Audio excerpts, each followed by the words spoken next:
dans la belle circonscription de Beauce-Sud, voici Maître Jonathan Poulain.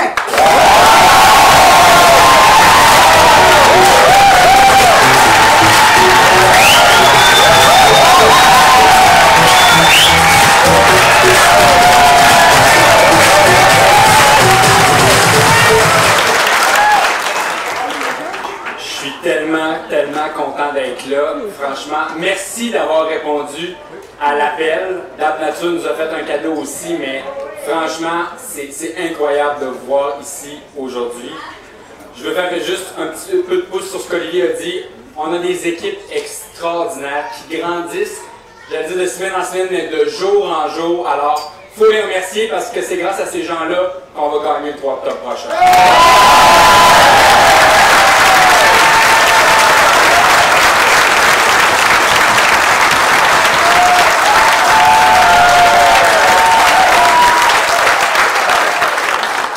La prochaine élection va être extrêmement importante.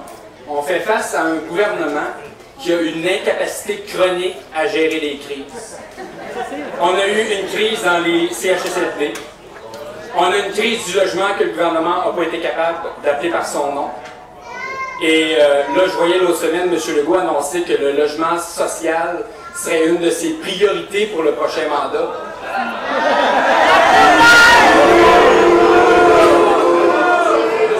Je ne sais pas si M. Legault se souvient c'est où la Beauce, mais si jamais il vient durant la campagne, on va lui demander pourquoi il a refusé le 41 portes de logements sociaux qui était prévu à Saint-Georges-de-Beauce.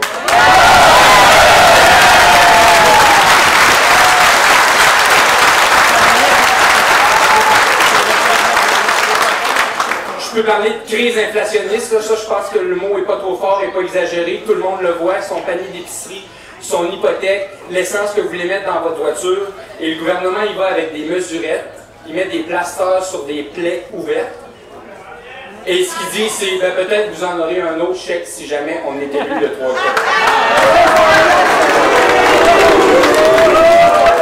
Les crises continuent de s'accumuler, on a vu à Val-d'Or au niveau de la fonderie Van Horn, on l'a vu encore récemment avec la violence qui perdure à Montréal.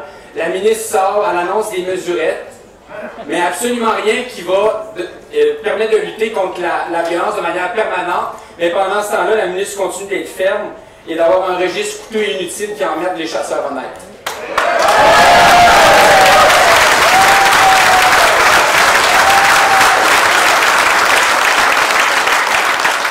On a besoin de leadership au Québec.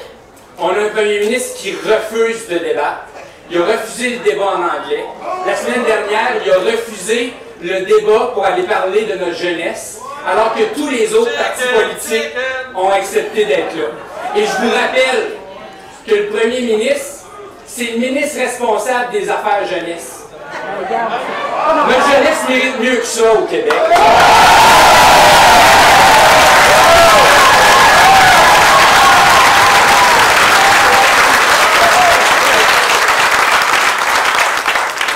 M. Legault, il a décidé qu'il ferait une campagne de pépère. Puis vous vous souvenez, on ne le voit pas nulle part. Ouais. Vous vous souvenez de la lettre en vert qu'ils nous ont envoyée le 31 décembre? Est-ce qu'on pourrait en envoyer une pour retrouver le premier ministre?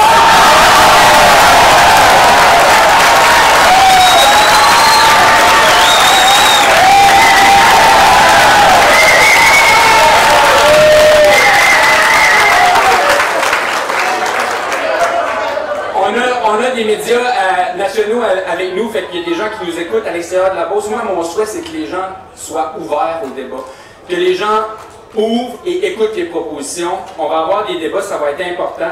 On a tellement de propositions, des enjeux, qu'ils soient en fiscalité, en santé, en éducation, en transport. Et moi, je veux faire une parenthèse sur le transport, c'est mon troisième lien. Premièrement, pas le troisième lien, là, ça va être bientôt le deuxième lien ou le premier lien et demi. Là. Mais l'espèce de tunnel, la folie des milliards de surenchères, avec des technologies pour creuser le tunnelier qui n'existent pas. Moi, ce que je veux dire là, à M. Legault et son ministre Fitzgibbon qui disait « Achetez québécois ». Vous vous souvenez? Ils nous ont fait le panier bleu. Le panier bleu. Ben, cette même gang-là, moi j'aimerais qu'on leur dise, si vous voulez acheter québécois, ben, en Beauce, on a de l'expertise, on fait des ponts.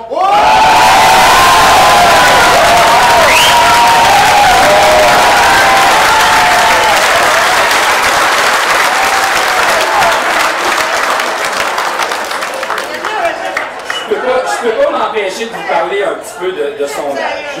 Oh mon Dieu, léger. On les suit comme tout le monde, on les regarde, on écoute aussi les analyses de sondage. Et moi, en ce moment, je suis, selon le site de projection de Québec 125, moi je serais deuxième avec 5 points derrière le député caquiste sortant.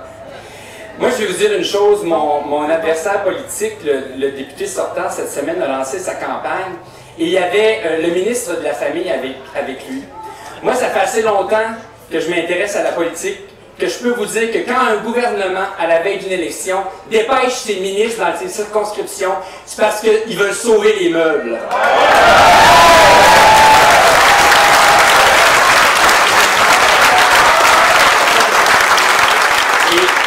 Je ne peux pas m'empêcher de citer le député caquiste sortant dans sa conférence de presse. Il a dit « Je veux continuer de positionner la Beauce au sein du prochain gouvernement. » Pardon? La Beauce n'a jamais été autant oubliée. On le répète, là, on a élu des députés caquistes de l'Apocatière à Thetford Mines. C'est 7 en 7. Il n'y a personne là-dedans qui était assez bon pour le premier ministre pour être ministre régional, pour nous représenter, pour apporter nos préoccupations. On a donné les meilleures majorités à la CAQ. Ben, je peux vous dire que les châteaux forts caquistes en Beauce sont en train de s'effondrer.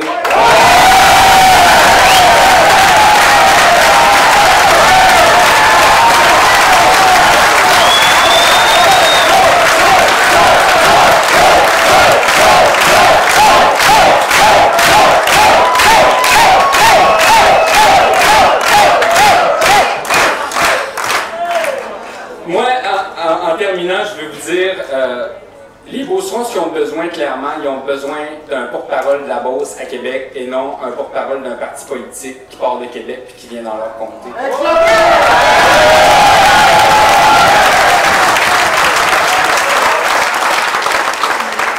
C'est pas moi qui va avoir l'honneur de le présenter, ça va être Anne qui va avoir cet honneur-là, mais moi je vais vous dire une chose. Je suis un Beauceron fier, je suis fier des Beaucerons, je suis fier de ce qu'on représente comme parti politique, je suis fier des candidats et candidates qui vont se présenter dans les 125 circonscriptions au Québec et je suis fier de notre chef. Merci d'être là et le 3 octobre prochain, on va faire une différence. Merci.